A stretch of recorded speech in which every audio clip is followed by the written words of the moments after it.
All right, hello everyone. My name is Frank Plum. I'm the president at Workplace Human Capital Management in Marlton, New Jersey, and I'll be one of your co-hosts for today's webinar on COVID-19, Part 3, Reopening and PPP Loan Forgiveness. Before we get started, I just want to let you know that I put everybody on mute for this webinar so we can move fast and get through all the questions that you have. A lot of questions were submitted prior to this webinar. If you would like to ask questions during the webinar, I ask that you use the chat feature. The chat feature is on your menu bar. We are expecting over 100 people on this call, so if we do not get to your questions, please email us at info@workplacehcm.com, and I'll try to get them answered as soon as possible, or I will pass them along to Mariel and Susan after, and we will have them reach out to you with your answers to your question. First, I'd like to ask Mariel and Susan to introduce themselves and tell us a little bit about Parker McCay. Thank you, Frank. My name is Mariel Giletto. I am a shareholder and the chair of the corporate department at Parker McCay. Parker McCay is a full-service law firm in South Jersey. We're located in Mount Laurel, Camden, Atlantic City, and Hamilton. The corporate department, the department that I work in, handles. We represent businesses, medium-sized businesses, small businesses, solopreneurs. We do everything from corporate governance, formation, to contract review, mergers and acquisitions, asset purchase agreements. Essentially, our department acts as general counsel. We've been fielding a lot of questions these days about COVID and PPP. So we are fully versed and up to date on the most recent law for related to COVID, and I say that because it changes every hour. And if you were on a little bit earlier, Frank was asking me if there were any recent changes. Not that I was aware of since the last time that Frank and I spoke at 10:30 this morning. Susan?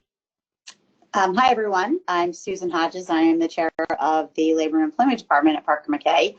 And as Mariel was saying, they act as sort of, in-house counsel for corporations. We do the same thing, but for labor and employment issues. So that can be anything from hiring and firing decisions, employee reviews, employee handbooks, policies, manuals, and as you can imagine lately, what to do during all of this and how we are all going to try to get back to some sort of workplace normalcy. So thank you all for joining us. And again, guys, I saw a couple questions come in real fast. They asked me to put out the email address again. It's info@workplacehcm for humancapitalmanagement.com. So info@workplacehcm.com. And if you forget the second part, we got our logo all over the back wall here if you're watching.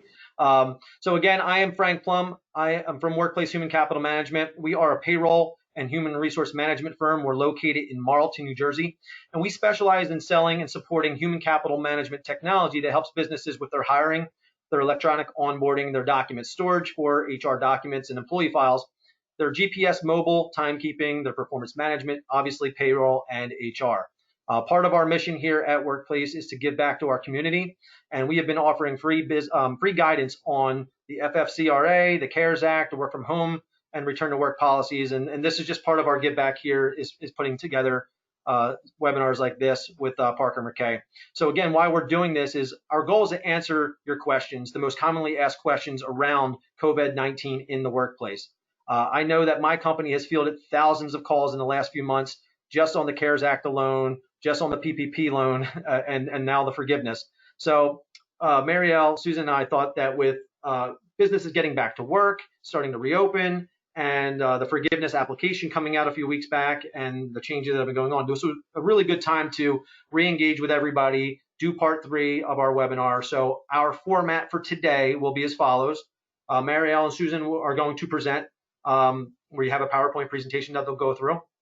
Then we will answer questions that have already come in. We have a few questions that were provided to us prior to the webinar, but also feel free to use the chat feature. I've already started seeing questions come in. We will get to them. And if we don't, I promise you, email them over to us. I will forward them over to Mariel and Susan, and we will get them answered for you. That's the point of this. So now what I'm going to do is turn this over, the presentation over to Mariel and Susan for them to start the actual PowerPoint. So Frank, you want to go to the first slide? There you go. All right. So this is Mariel, and I'm going to start. The focus of my presentation is on the loan forgiveness, which I see in a number of questions that are coming through. I do have a little bit of a background to give to you, and hopefully we'll answer some of these questions before you guys have to ask them. But I've seen a number of webinars so far about PPP loan forgiveness, and it seems to me that they just drone on about the application. So I wanted to do is present to you in a little less formal legalese and more of, a practical sense. So let's talk about the loan forgiveness application, because that's what is on everyone's mind, and it recently came in or was published. So you have to submit your the loan forgiveness application to your lender. That's the lender that lent you the money. Note, though, that the SBA does have the ability to review any application, regardless of if you submit it to your lender or not. They have the ability to pick and choose which ones they're going to review. They've issued guidance recently about the $2 million. There was language that was going around. I think Steve Mnuchin had said that they weren't going to review applications or loans that were under $2 million, but they recently clarified that and said that they are not going to review whether or not the borrower had economic uncertainty for loans that were under $2 million. So they still have the flexibility to review any loan in any amount. So let's start at the beginning. What they are going to look at is, were you eligible to apply for a PPP and receive funds for a PPP? So that has to go back to the beginning when you applied, right? So we have to look at, were you a small business concern? Did you have 500 or less employees, or did you meet the applicable size standards? Also, if you are above $2 million, the loan amount was above $2 million, did the economic uncertainty require you to take these funds? Next, they're going to focus on the loan amounts and the use of the proceeds. And this is really what my PowerPoint is going to get into. Did you calculate the loan amount correctly, right? And did you use those proceeds properly? Then they're going to turn to, are you entitled to loan forgiveness for the full amount that you claimed on your application? So let's change the slide, Frank, and go to the loan amount and use of proceeds.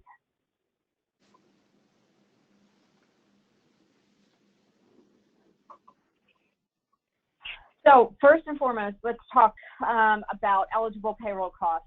Right now, what the law says is you have to use 75% of the proceeds for eligible payroll costs and 25% for non-payroll costs.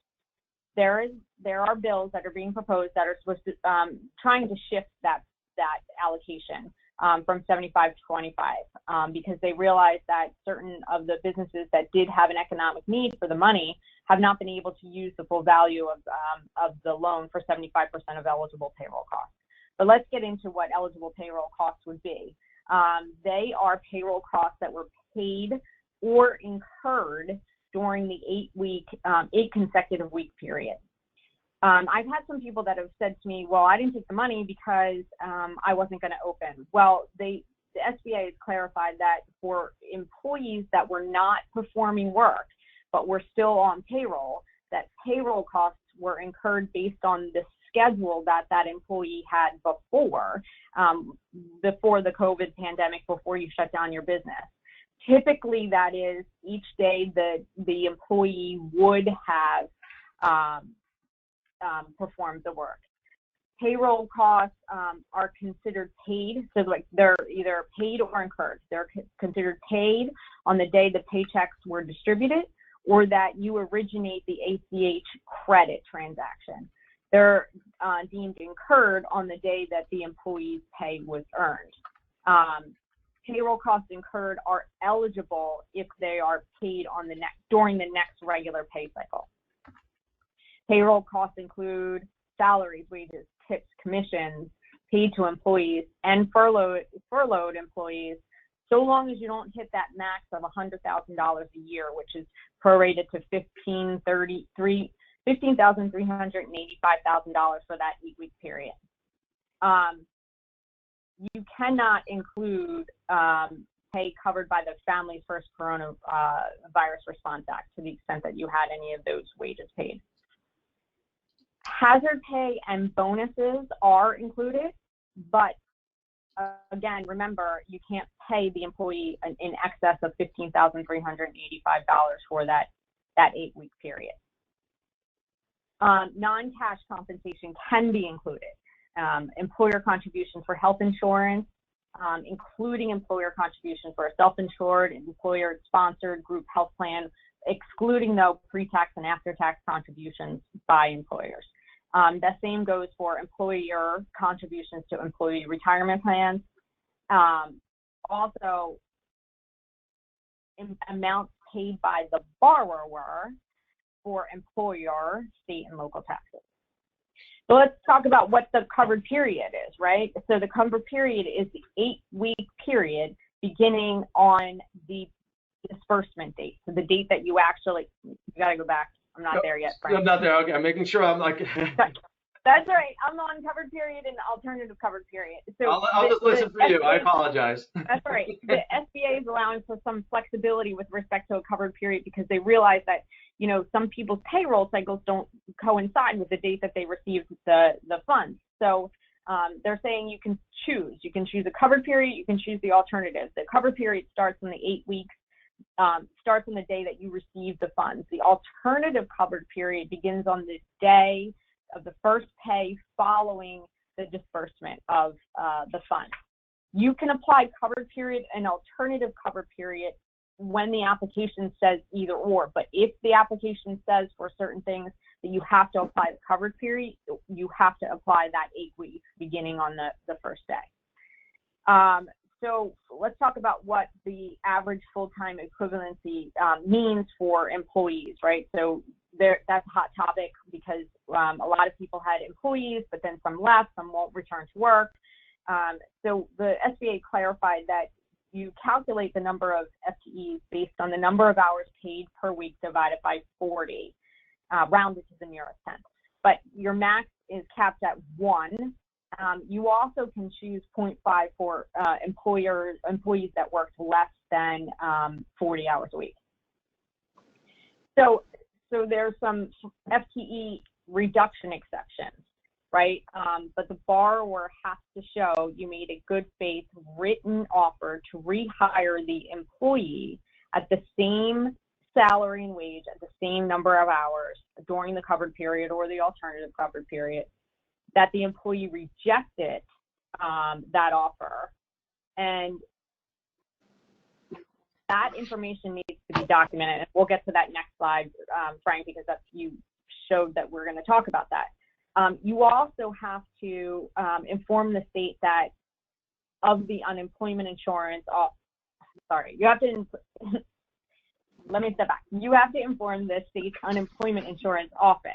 Now, what that means and how you do that, the SBA has not clarified yet. But for your purposes, you need to verify, you need to document that you actually called and alerted unemployment that the offer was rejected. Second, there's also the FTE reduction safe harbor, and that exempts borrowers from loan forgiveness reduction based on your levels, right? So if you had FTE levels beginning on February 15th, that then was reduced because of COVID, you have until June 30th to reinstate to those same levels. Also remember, if your salary levels were reduced by more than 25% during the covered period or the alternative covered period, then your forgiveness amount could be reduced. So let's talk about non-payroll costs, right? So these include mortgage interest payments. They do not include principal, and they do not include advanced payments on mortgage interest. They have to be costs that were incurred or actually paid. Covered rent obligations. One thing that the SBA did do was expand that, because traditionally they had said lease payments for rent obligations, but they expanded it to include lease obligations for personal personal equipment, personal property. So this would be restaurants that own rent ovens or other lease obligations that you have. Utility payments include electricity, gas, water, transportation, telephone, or internet. What does transportation mean? That was a question that was proposed to us before. That has not been expanded, but what guidance we've seen is it includes fuel for business vehicles. So let's go to the next slide about necessary documentation. So there is information in the application about what documentation you have to keep. I would say keep as much as you can in a file because the burden's on you to prove that you were eligible for this loan, that you, and that you are eligible to receive whatever amount of you've asked for forgiveness. One thing I should have said at the beginning that I didn't, I want to back up about, when we talk about eligibility, the SBA also has issued guidance that said your eligibility and your application is going to be reviewed based on the rules that were published, the guidance that was published at the time that you submitted your application for the PPP. So there, as I said at the beginning of my presentation, these rules are constantly changing, and that has created a lot of worry and a lot of uncertainty for people because you may have submitted your application at one point, rules changed, and then that may have affected your eligibility, that may have affected the loan amount. What the SBA has said, though, is that they are going to review the loan based on that guidance that was available at the time, because what they're really looking for is egregious fraud. They're not looking to say, oh, gotcha, you know, you submitted it when we said this, and then we changed it to this, and now you're no longer eligible. So please just keep that in mind when you're reviewing your eligibility. So what do you need to keep? You need to keep the certifications contained in the forgiveness application. You need to keep a copy of the forgiveness application. You need to have verification of payroll and non-payroll costs. So your payroll provider can help you with the verification of payroll costs. With respect to your non-payroll costs, you need to keep a copy of, I don't know, the check that you wrote to your landlord, or the payment to the bank for the mortgage interest. Those are types of documents that you can keep to verify your non-payroll costs. Calculation of payroll and non-payroll costs. How did you determine how much you were going to submit for payroll? Again, your payroll provider can help you with that, and there is guidance in the interim rules that suggests that a third-party payroll provider is sufficient documentation. Also, if people are refusing to return to work, you need to have written proof, written documentation of the job offer, of the refusal, also any firings for cause or voluntary resignations, or written requests for employee to work in a reduced capacity. So make sure you email them, make sure you get the email back, make sure you keep all of that information. Do text messages count as written documentation? You need to be able to print them out. You need to be able to either take a screenshot of your phone and send it to your email so you print it out, but I would just make sure that you can print that screenshot out. My preference as an attorney is never to keep information on text messages because it gets a little bit, it's not as clean and clear cut. So to the extent that you can email, that is preferred. So let's go to the next slide.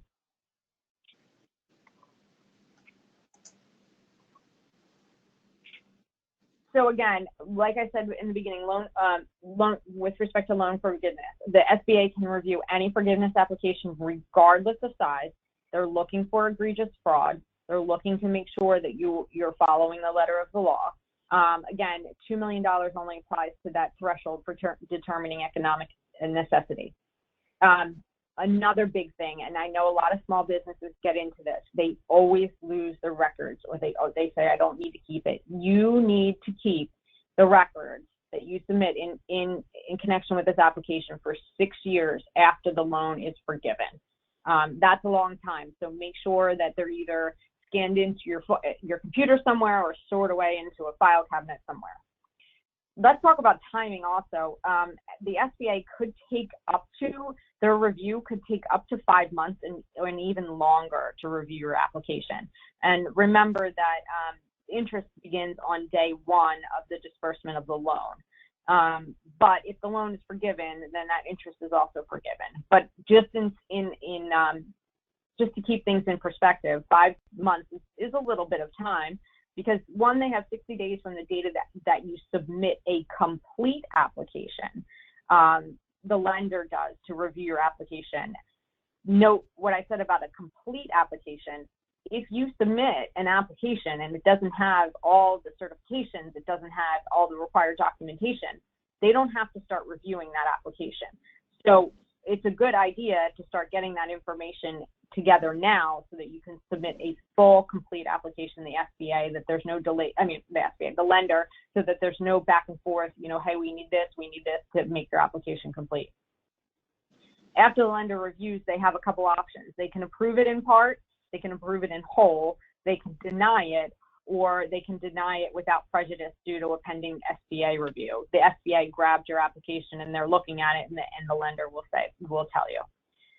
Note that the borrower also can request a review of the lender's decision to deny, but that request has to be made within 30 days of receiving the denial notice. So going on, you want to switch slides? I think this is the new slide. So if the SBA determines that your loan is ineligible, whether in whole or part, you then have 2 years to repay that amount with interest. Also, you have 30 days to appeal that denial. So let's go to the next slide. And as with everything, and Frank, this still is a moving target. And the reason why I want to talk about the extension of the 8-week period and maybe the change to the 75-25% rule is because I've had calls from people that have said, I didn't pay my employees during the 8-week period. Well, what am I supposed to do with that money? Well, number one, you can just return the funds. There will be a slight amount of interest, but it's 1% prorated for 2 months. But the other thing is that you have until October 31st. Well, right now they think you have until October 31st to submit your loan forgiveness application. There is no requirement right now that of when you don't have to submit it within 30 days. You don't have to submit it within any X amount of days after your 8-week period. There is a reference in the interim rule that the interim rule expires on October 31st. So that is why people are suggesting that October 31st is the date. But what I'm suggesting to you is that you have time. You have time to wait to see what happens with the extension of the 8-week period. You have time to see what happens with the 75-25% rule.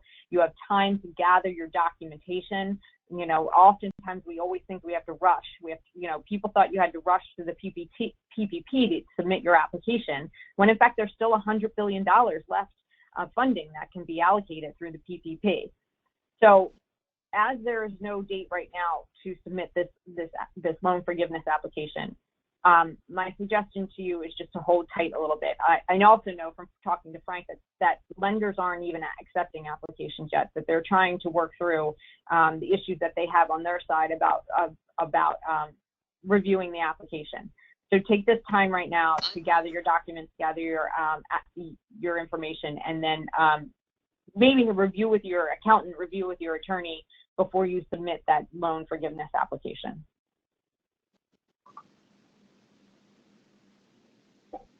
Todd Gibson, you asked, what does it mean to submit to the lender? Your lender's going to have to tell you how they want to accept that application. That likely it'll probably just be by emailing it. They may have a portal that they've set up, but that's what I'm talking about with Frank, that the lenders aren't ready yet to receive the loan forgiveness application.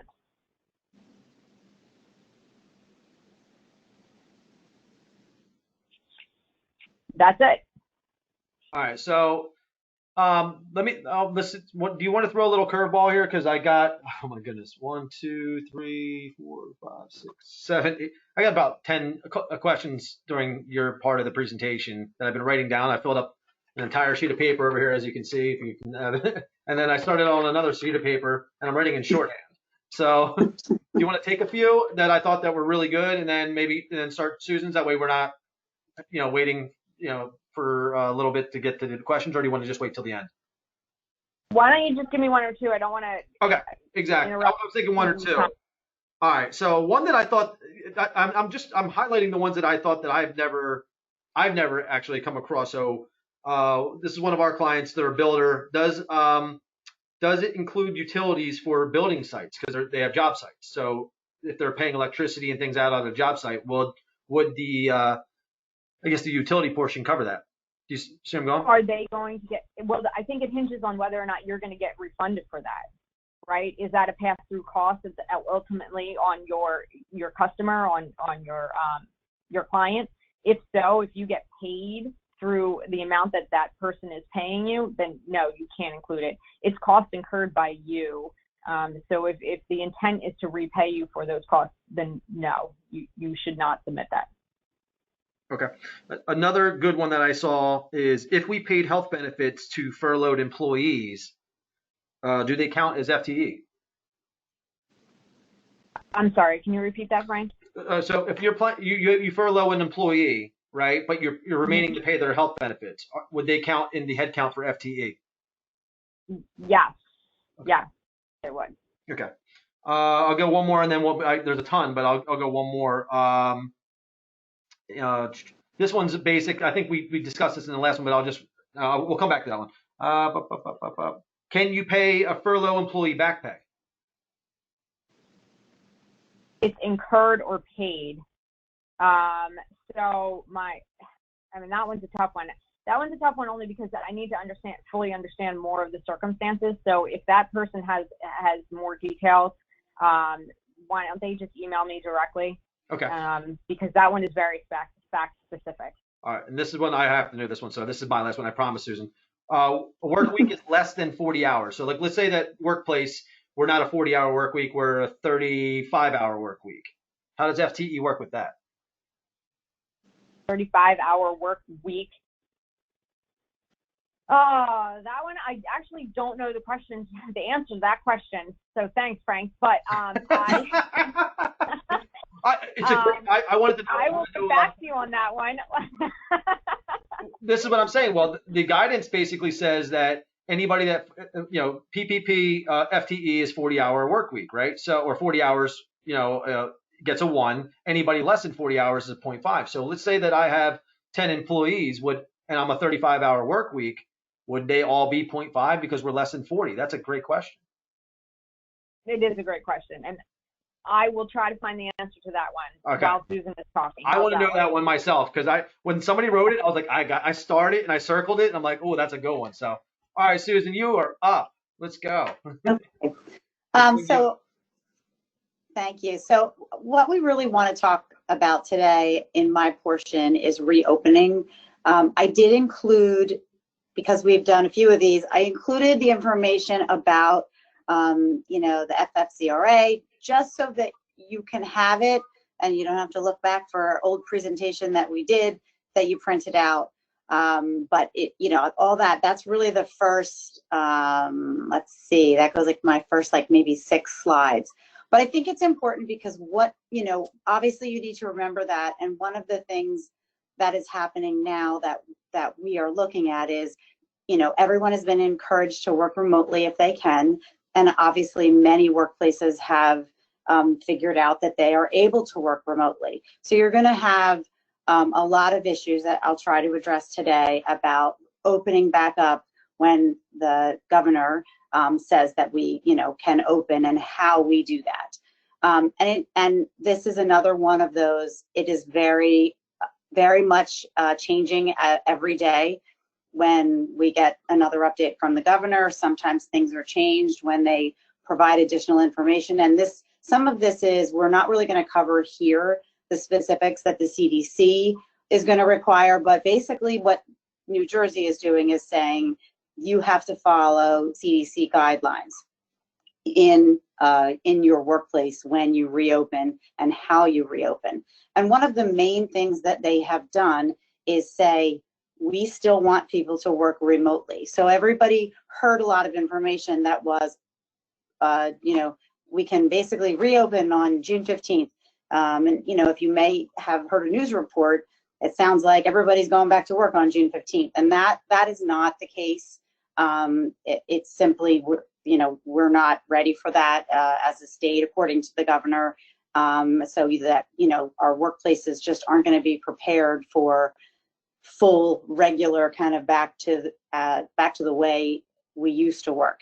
And I know we're all sort of tired of hearing about the new normal, but I don't think we know what the new normal is going to be yet. And I think that will change, you know, weekly as we get updates from the governor and from the CDC as we look forward to how to reopen our workplaces. So one of the first things that you should do, and this is the business reopening slide, so you can actually kind of skim through the first ones. They're the ones I wanted to just kind of mention that I included this. We discussed this in a previous seminar with everyone here. So if it's number 21 and it says business reopening, one of the most, you know, sorry, yep.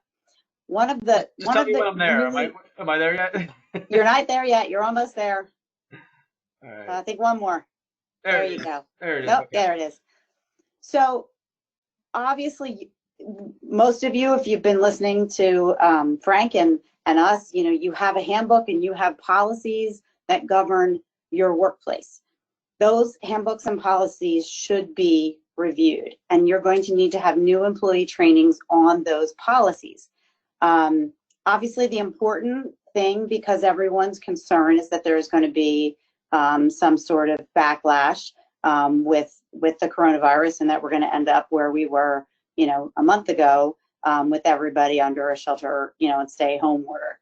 So it's important to take a look at your handbooks and policies and see, you know, how those policies will apply now, which ones you might need to change, and what do you need to change in those policies that is going to keep your employees safe.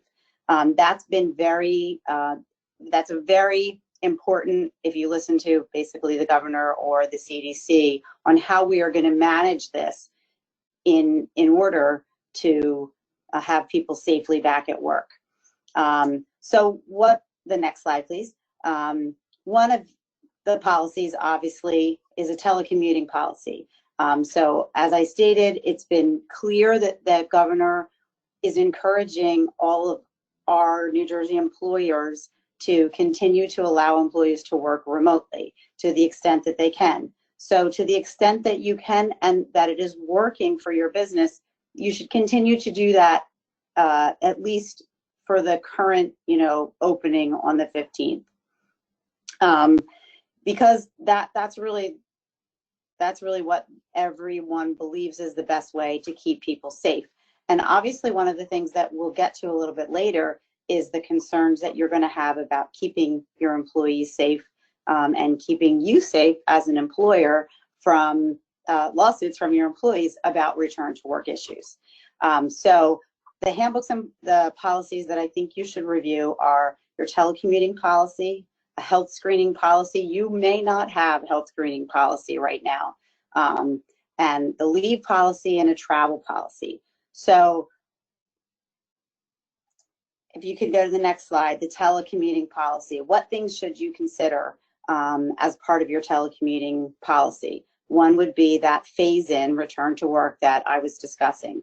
You do have to consider ADA accommodations for your employees.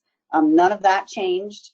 This may have just added a new reason for an ADA accommodation, but the basics for what the ADA covers and how things are entitle employees to accommodations is still there and remains the same.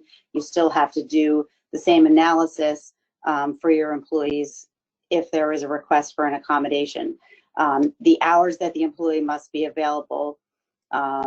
Obviously, you should look at up-to-date antivirus software and, you know, regular scans and And then the same thing is a safe offsite work environment if your employees are working from home. One of the, I hesitate to say funny, but there have been some very funny, I guess if you're a lawyer, we think they're funny, cases about what happens when people are working from home and they make requests for specific accommodations, or for sometimes we've had requests for like specific reimbursements for costs that your employees haven't had to incur before.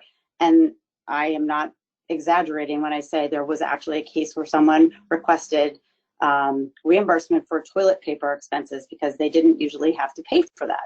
So these aren't I didn't make that one up. Actually, that's a real case.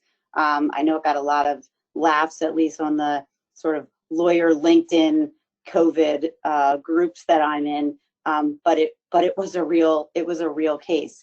And all of these things are things that are important for you to remember, because one of the things we're going to talk about later is workers' compensation and what happens if an employee is injured. So again, we are definitely recommending a phase-in return to work policy, so allowing some employees to continue to work remotely. I don't know, sorry if you could hear that. And then, you probably will have to extend work telecommuting as a reasonable accommodation for some employees who could be at high risk for COVID-19. And that's not going to be forever, but right now that is something that you will have to work through about whether or not they are entitled to a reasonable accommodation because they are high risk. And then one thing that I think is important, and we may not have all done this as employers when this started because it happened suddenly, but that we recommend that you set some hours that employees are expected to be able to answer calls and emails while they are working remotely. You may allow some employees to work, even if their normal hours are 9 to 5, you may be willing to accommodate those hours and change the hour requirements based on employees' individual circumstances. And I think that's something you obviously have to have that conversation with each employee. So if you can go to the next slide. So a health screening policy. So the EEOC is only permitting medical examinations or tests of employees that are job related and consistent with business necessity. That actually hasn't changed. But due to the community spread of COVID-19, the EEOC permits employers to conduct medical exams and tests related to COVID-19. But the important thing to remember about this is that you cannot pick and choose which employees you want to test.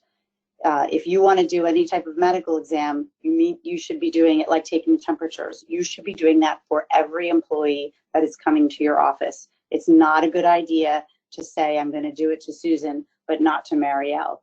Because if I were Susan, I would think that there is a reason that you are singling me out for that, and it may not be a proper reason. And as always, it is important for an employer to maintain the confidentiality of any medical information that you get as a result of these examinations or tests. Remember, as any other personnel medical information, that should be kept in a separate file, not in the employee's regular personnel file, and only necessary employees in HR should have access to that. There is absolutely no reason that anybody else should be able to see that or obtain the information in that, because you might get people that are curious about, frankly, you're out right now and you see someone that has a cold, and everyone, someone just actually has a cough and they need to clear their throat. I actually remember one of these that we did, and it actually, when you want to clear your throat, you think, oh my gosh, people are looking at you like you might have COVID-19. And remember, confidentiality is just as important today, if not more so, than it was before we entered this phase of COVID-19. Again, temperature checks. Oh, the next screen. No, next slide, please. Temperature checks, visual inspections, meaning literally look to see how does the person look? Are they short of breath? Those types of things. What kind of questions can you ask? You can only ask questions that are related right now to COVID-19 symptoms, exposure, testing. Have you had testing done? What were the test results? Have there been travels?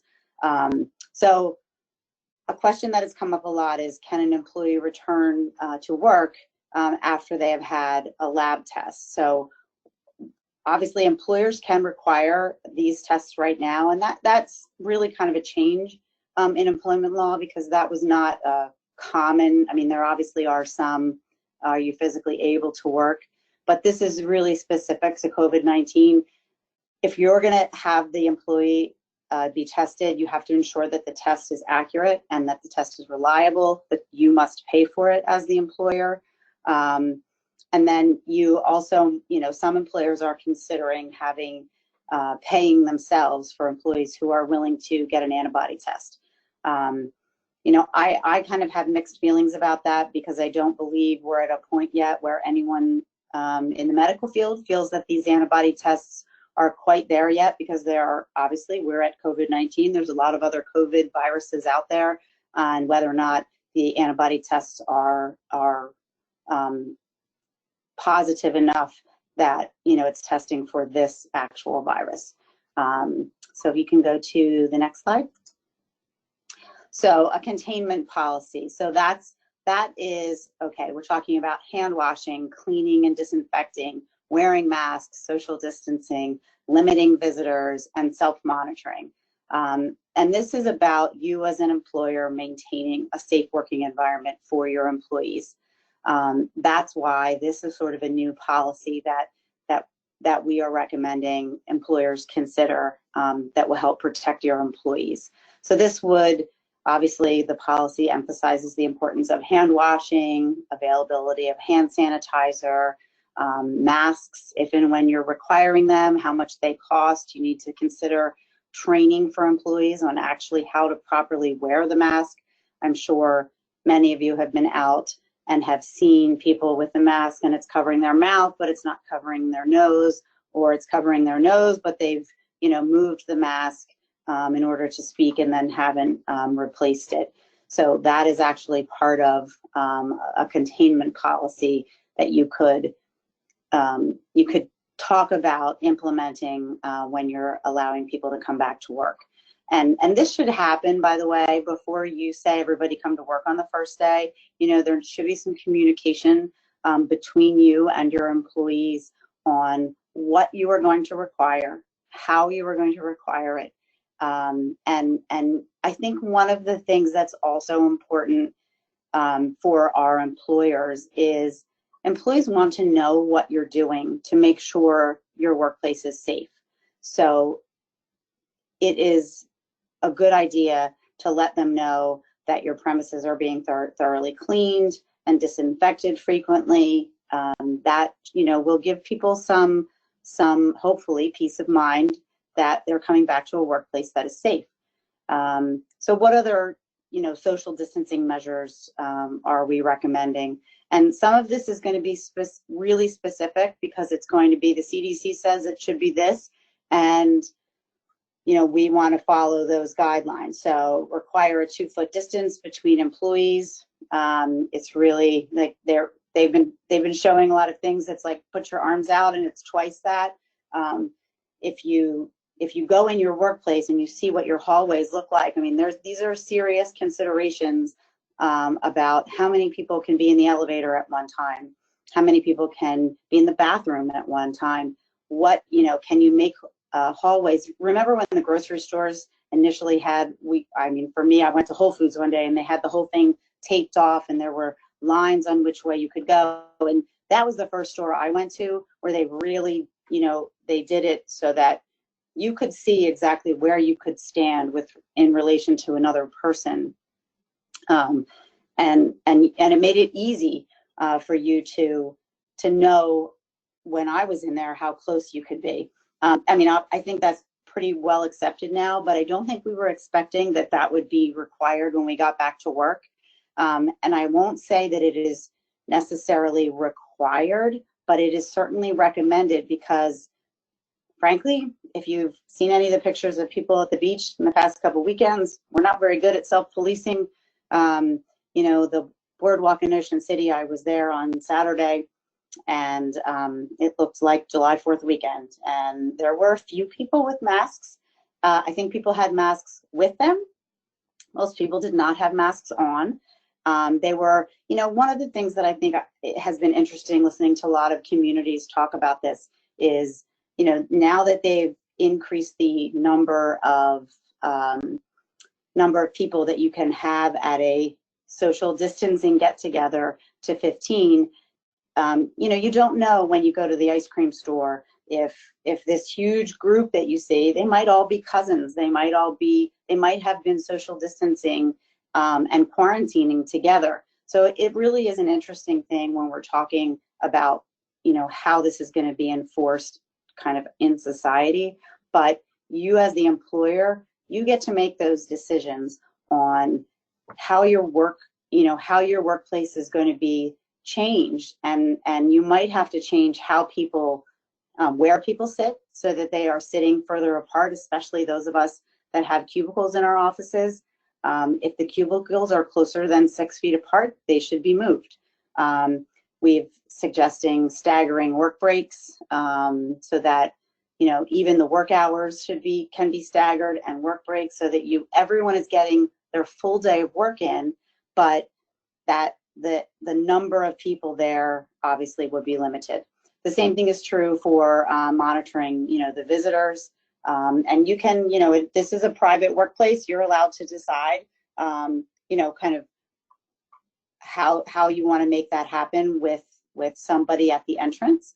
And questions. I know that when this started, we actually, you know, we obviously have meetings in our conference rooms, and we have a lot of, you know, might be a deposition. So there might be 12 people or 15 people in the conference room. And right now that would still be permitted to an extent, you know, that you can social distance and you have large enough space.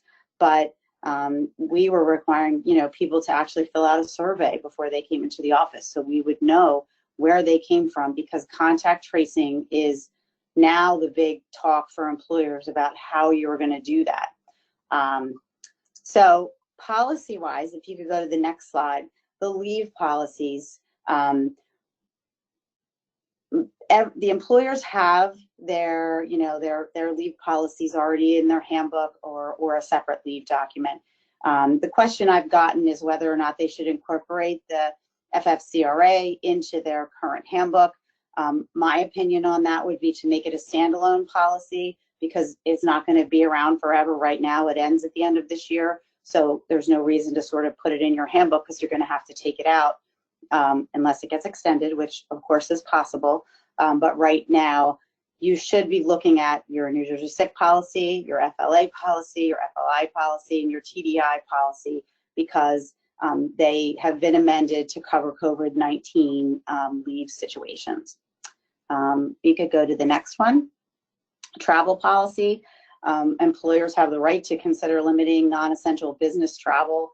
You know, I think as you would normally suggest, to require supervisor approval for travel, and to allow or advise human resources when an employee is going to travel, and then of course have them disclose travel to any place that was deemed a level 3 risk by the CDC, or areas where the state has recommended that people self-quarantine after they visited.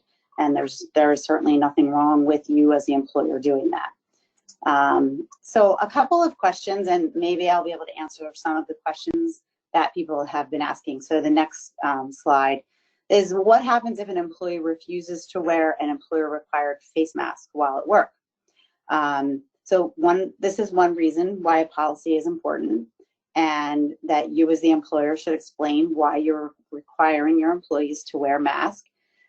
You'll have to consider whether or not an accommodation, a medical accommodation is appropriate. And then if a medical accommodation, like person has asthma and they cannot wear a mask for safety reasons, how are you going to allow this employee to perhaps not wear a mask? If you allow it to be the employee's preference, that they wear a mask, that is the decision that you can make. But I think you really should look at this very seriously and look at your workplace to determine if you want people to perhaps wear a mask when they enter, but then if they have their own office, they can sit like I am here in my own office without wearing a mask. But if I go to the restroom, or if I go to the kitchen, or if I go to the conference room, that I would need to be wearing a mask at that point. Because as they've stated, wearing the mask it's not for my protection, it's actually for the protection of others. And I may seem completely fine. And, as they've noted, in 3 days, someone could end up coming down with COVID-19 and not have had any symptoms. They might never have symptoms, and they won't know that, but that's the importance of wearing masks in sort of the more public areas of your workplace. I think you're already down there. So what happens if an employee refuses a temperature check? If an employee, so I think I missed one for you. What happens, where were you? I think I missed one slide that you were on. What happens if the employee refuses to return to work? So I do think we're going to see a lot of this. What has happened, unfortunately, or fortunately for some people, that they actually are making more money while they're out on unemployment because of the additional funds from the federal government. That $600 was paid to employees regardless of the amount they made, and even regardless if they were working, say they were only reduced part-time, they still get the $600 from the federal government. So frankly, a lot of people are just as happy to stay home on unemployment because they are making more money by not working. And that means not working at all. They are not being required to work from home. They're not being required to really answer any questions. They are, out of work and collecting unemployment. So this ties in really with the PPP. You should advise the employee that if they refuse to work, that you will be reporting that to the state, and that it is very likely that their benefits will stop. But remember, if the reason that the employee says they can't return to work is because they have no childcare, you should still consider remote working and consider if they have any eligible leave left. One of the things that I think, a lot of employers thought, oh, well, this 12 weeks, this was offered. It didn't extend the amount of FMLA leave that anyone was entitled to receive, but it did, provide new reasons for FMLA leave. Well, if your employee has been permitted to work from home during this time and has worked remotely, they still have, if they haven't taken it for any other reason, 12 weeks of FMLA leave eligible to them. And they may be eligible to take FMLA leave because, for example, we had this huge announcement that summer camps were allowed to open. But a lot of summer camps have already made the decision that they were never going to open this summer because they did not have enough, children coming to the camps. So your employees very well may be eligible for FMLA leave under, the emergency FMLA leave because of the closure or their summer camp or daycare not being available yet, and then, they would be entitled to take that additional 12 weeks. So I think one of the things that is, if it's more just I'm afraid to return to work, I think it's smart for an employer to consider the remote arrangement if it's still possible. Make sure you consider if there's any other leave they're entitled to, if they're high risk, and if an accommodation, is appropriate. I guess one thing that probably people don't like to think about, but someone can't just have no reason and say, I'm just not coming back to work. And you as the employer may have to make the decision that you will then terminate that employee. I think one of the things we will see is that fear of coronavirus will be a new medical condition, and it will be one that doctors, it will probably fall under some sort of anxiety type disorder, and they will be able to get a doctor's note for that. So employers need to be prepared for that, and that actually would be a justifiable reason if they have an appropriate doctor's note where an accommodation could be required. I don't think, do we get to the temperature check? That's the last slide. I think I skipped through one and then went backwards. So for a temperature check, if an employee refuses a temperature check, what do you do? Well, you should be notifying your employees ahead of time that you are going to require temperature checks by whatever your policy says. Explain the process to them. Explain to them in the policy what the consequences are for them refusing to comply. And if an employee does refuse to comply, my recommendation is that you do send them home. You can consider disciplinary action. It obviously will depend on the circumstances, but again, like any other item that you choose to discipline an employee for, it should be done consistently. Again, just refusing any of these COVID-19 related tests, have it in a policy and let the employees know what the policy is ahead of time and what those consequences will be if they refuse to follow the policy. It's going to be an interesting few weeks, few months. One of the things that I have heard is that, I know it's 12 weeks and that's what the FMLA said, but for a lot of people, the 12 weeks may have already been, come and gone, and we now have a summer coming where there's no childcare. So I haven't heard yet of anything being passed that would extend that, but we are in New Jersey. It would not surprise me if New Jersey, did even do something further than what the federal government has done to extend FMLA, entitlement for this specific reason and have it just be something for this year. That hasn't happened yet, so I don't think we don't need to worry about it yet, but it is definitely something that is being talked about in a lot of circles. I'm not aware of a bill that's proposed it that is anywhere near becoming a law, but it is certainly a possibility. So there are a lot of things to think about returning to work. I think everyone is going to have to be patient and expect a lot of questions that you're not used to getting. Your HR, Frank, you're going to be busy.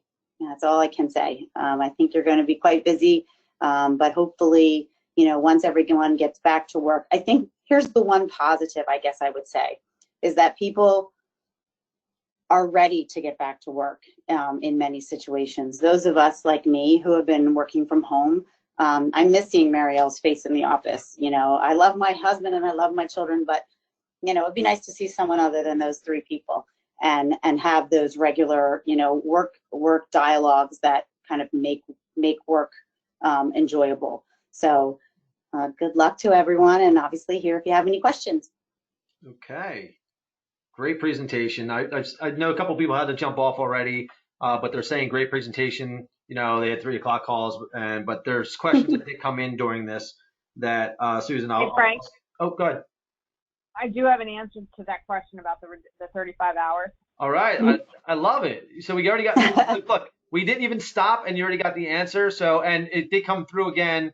Let me see who the guy was. I believe it was, I know Todd Gibson replied to it, but Chuck Hopper asked this question about what happens if his work week is less than 40 hours with FTE, because FTE was full-time equivalent was based off a 40-hour work week. 40 hour, the employee works 40 hours. They're considered a full-time equivalent. Everybody less, you could do it at 0.5. That was like the easy way of doing it. I'll get into another question that goes around that. But what's the answer for those people that have a 35-hour work week?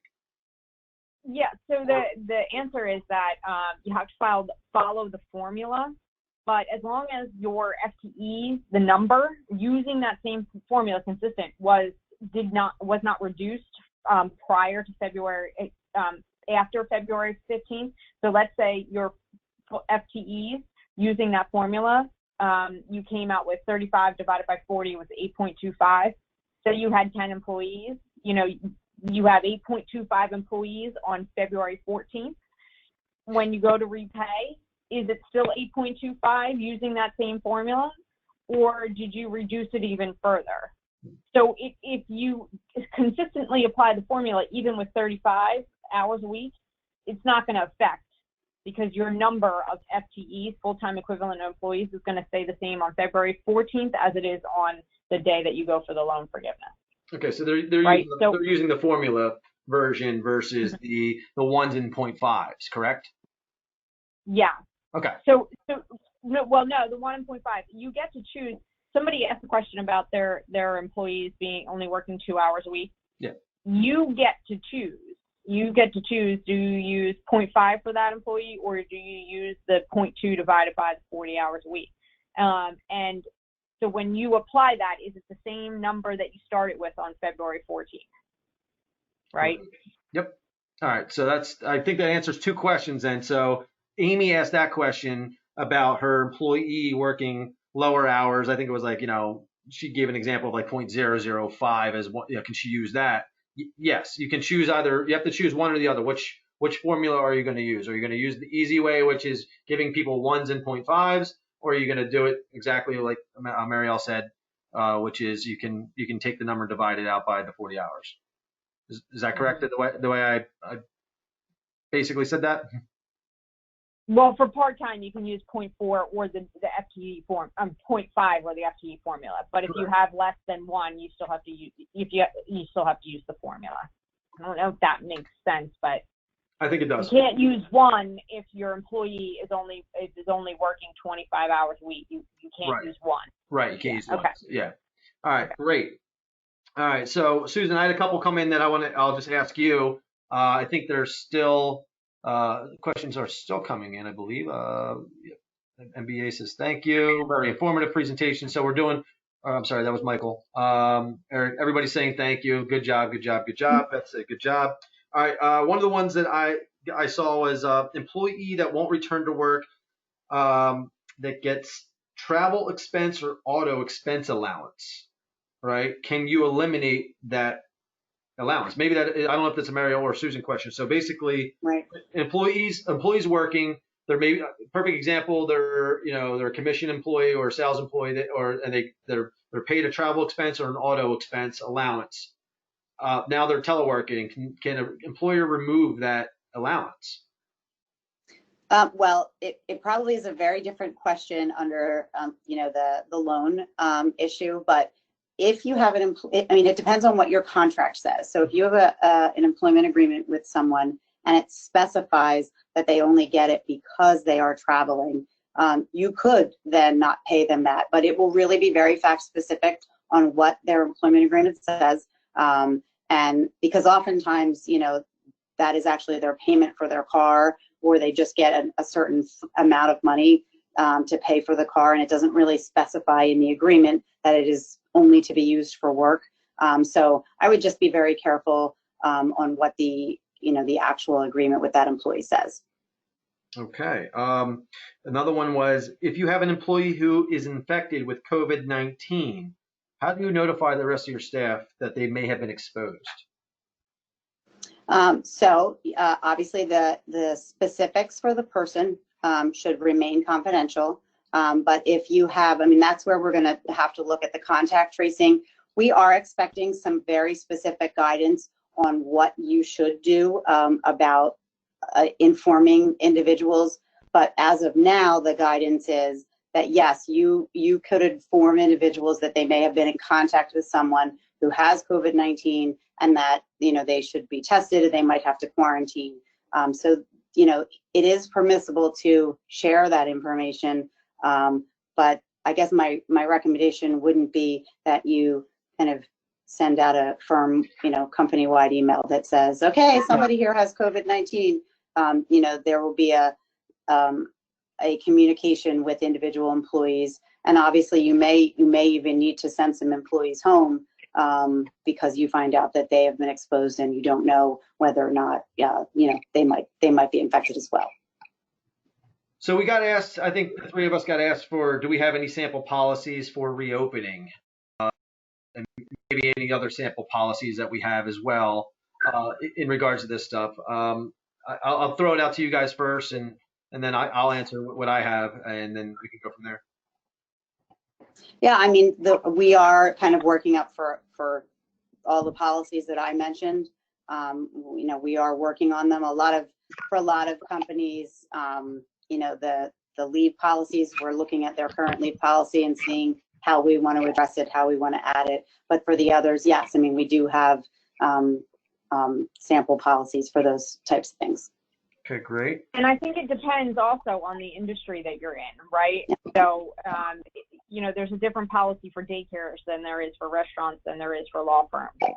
So, please, I think one of the best pieces of advice you can take from here is do not use a one-size-fits-all reopening policy, because it just may not be applicable to your situation. Yep. So if there's ever a time that you can lean on your advisors, please do so when you're reviewing that reopening policy. Yeah, and I'm the same way. We provided, you know, a free return to work checklist, but it's a checklist for you to think about things to do, such as things about your hiring. Like, are you going to look at your hiring and rehiring policies? You know, are you going to look at are you going to add a bereavement policy? Are you going to, there was a lot of different things. Our health and safety, are you know, checking the CDC websites and following guidelines there? So what we gave, we didn't give specific policies, but we gave a checklist of kind of like a things to do checklist. And I'll tell you what, it's a lot, but, you know, business owners out there, you guys got a lot to do. You know, Yeah. and it's not going to be as easy as opening up your doors and letting everybody in. There's a lot that you have to think about if you're going to reopen right now in the environment that we're in. So definitely check it out on our website, which is workplacehcm.com. Go under resources, COVID-19. You'll find it in there. All right, let's keep going. You know what, it's interesting, if I can just add really quick, you actually mentioned bereavement. There are a lot of companies that have bereavement policies that are pretty specific in the sense that they actually say when you can take bereavement leave, not only how many days you can take, but like that bereavement leave might have to be taken within, you know, X number of days. And obviously that will have to be looked at, because, you know, families haven't been able to have kind of the funeral services that they want, or that they are used to, certainly, because they just haven't been permitted to do so. So that's even another one that I didn't list that I think would be something, you know, you might want to look at to decide how you want to apply that, you know, for this unfortunate year. Yeah, absolutely. All right, I got a few more, and then we can wrap it up. I know we're over the hour mark, but you know, this is a lot of information. I'm sorry, guys, if you guys see me now, like, from this angle down and I'm going back up. My computer was about to die and I had to plug in, so I'm in a conference room. That's the only plug I could find. I know that we answered this, but this was one of the questions that keeps getting asked. Can we make returning to the office mandatory, Susan? Well, I mean, as long as you can, you know, meet the requirements for social distancing, and the mandatory will have to be mandatory, yes, except there may be employees that have reasons that would be a reasonable accommodation that they should be able to continue to work remotely. So yes, you can require employees to return to work, but I do think that most employers should be considering, you know, flexibility in that regard right now. And especially if your remote arrangement has been working, that is something that you should, you know, really look at seriously to see if you want to require it right now. One of the things we didn't even talk about was, can your employees sue you if they get coronavirus when they're at work? Well, the question is, sure, they can sue you for anything. That doesn't necessarily mean they'll win, but it also, you know, maybe it's covered. One of the things, you know, I don't actually know the answer to whether it's covered under workers' compensation. It could be. That may also depend on the type of employer that you are. I actually had a case already where an individual worked for a hospital, got COVID, and was out for approximately 2 weeks, and then was able to return to work. And it was not considered, well, by that company. They didn't even try to make the employee file for workers' compensation. And I think that might be one of the cases where it would be covered by workers' compensation, because it would certainly seem that that's where the person got it. But that's part of the proof issue. You know, just because someone returns to work and gets COVID doesn't mean they got it at our offices. So that'll be part of something that the employee may have to prove. But unfortunately, they can always sue you. It just doesn't mean that they'll win. What about workers' comp on that? That's just the follow up right to that question. Is workers' comp going to cover it if they go out on COVID-19? Can they put in a workers' comp claim? I mean, they may be able to put in a workers' comp claim. I haven't seen that be successful yet. But most, again, it's going to be a proof issue about can they prove that they got COVID-19 at the workplace as a result of, was it a workplace injury? I think it is a little bit unlikely that it will be considered a workplace injury for most employers. Okay, and I got one more for you, and then I got a couple for Mariel. This is really just kind of this is not regarding we can answer it in two different ways. Do I have to bring back all my furloughed employees and anybody that I laid off? And then you can obviously turn that back into the PPP thing as well. Do I have to do it that way as well? But Susan, if you want to speak to that in generic, if I furlough somebody and I say I'm furloughing you for 30 days, do I have to bring them back? Right. So the answer to that is no. You always have the right to make a determination about whether or not you've reevaluated who is needed to be returning to work, and if you have the work for that person. I mean, that's obviously going to be a big consideration right now. Is the work there to return everyone back to the office? Again, I would be cautious on all of these decisions. And obviously, if you've received a PPP loan, Mariel, that's a whole nother issue. So my position on the furloughed employees is that you have to restore your employee levels by June 30th.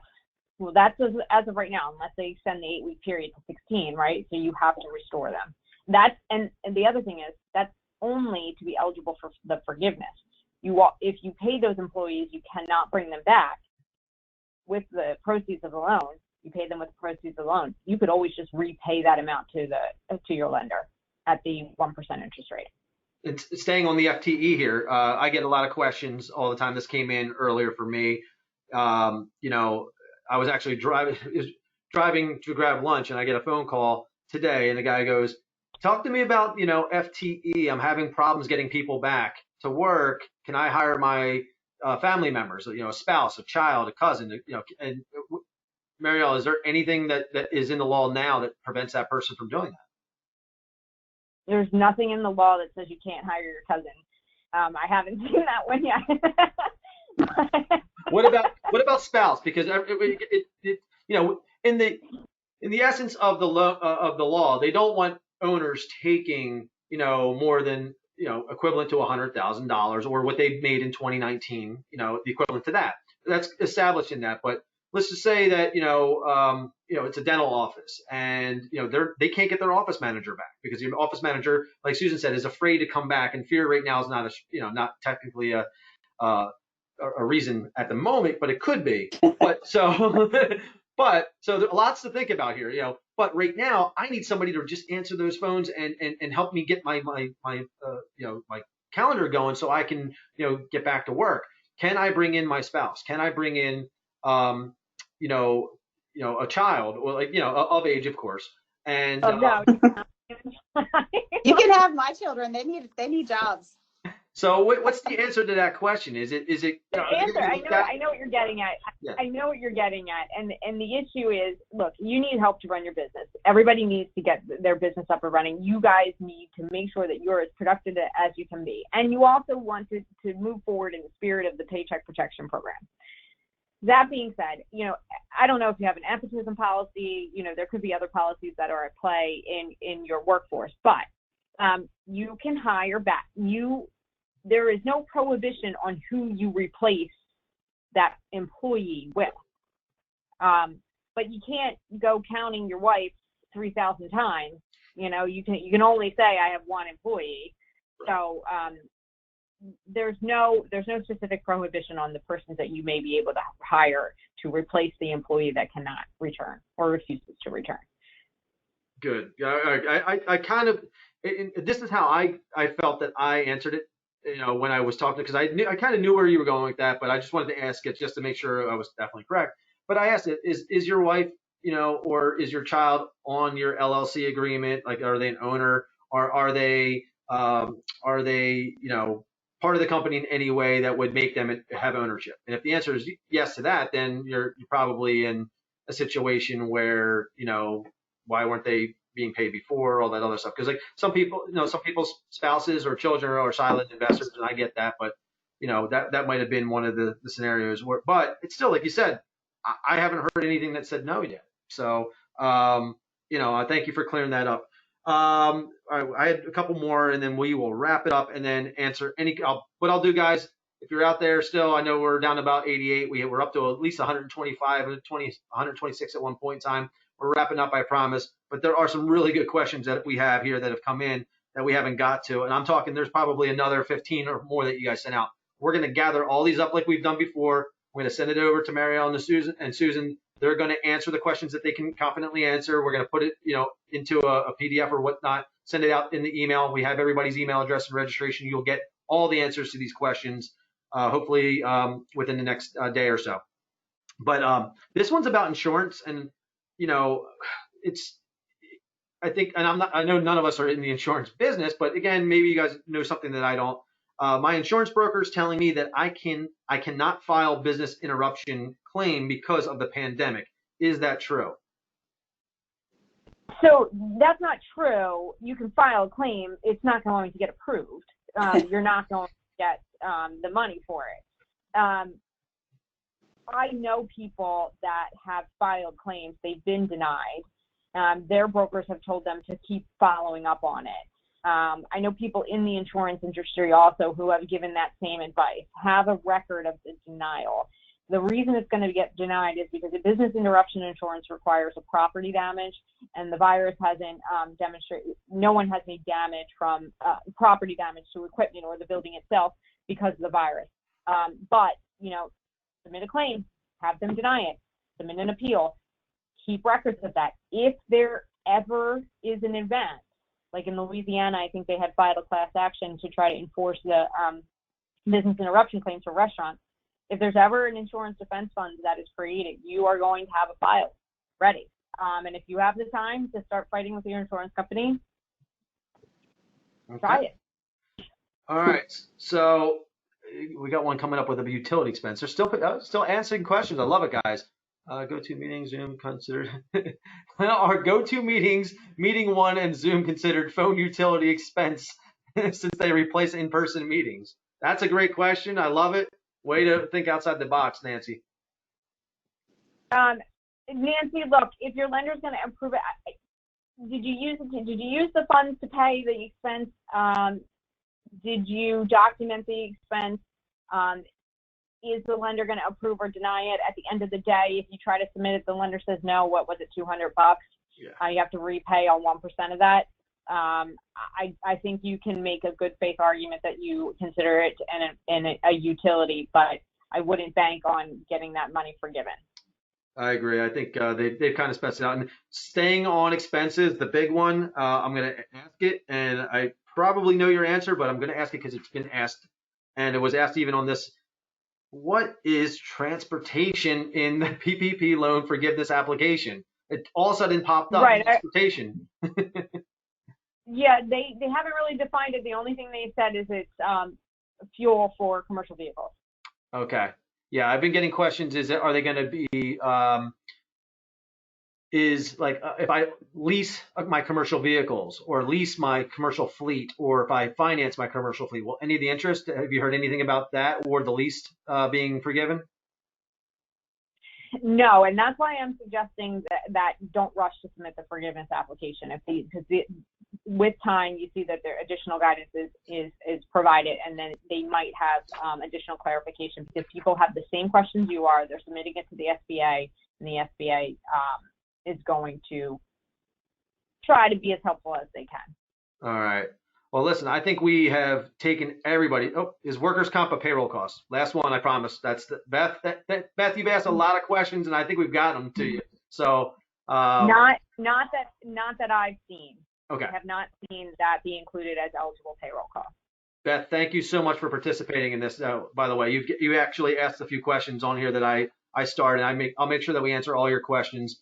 You guys have done a great job. So first of all, Susan, Mariel, thank you so much for all your knowledge, and you know, you guys are a plethora of knowledge for everybody here, and I want to thank you for doing this again and giving everybody this opportunity to ask questions, have you answer them, but also the presentation that you guys give is excellent. I want to thank everybody on this call for joining us today. Again, if you have any questions that were not answered, please feel free to email me at info@workplacehcm.com. If you'd like to get in touch with Mariel, Susan, or myself, we will send you all of our contact information. I believe if you stay on, if you're still hanging in there, we got 70 of you, I believe it's right there. Should have had this up the entire time, right? So there's our contact information on screen, but if you can't see it, if you're just listening in, feel free to email me real quick, info@workplacehcm.com. We will get you all the information that you need.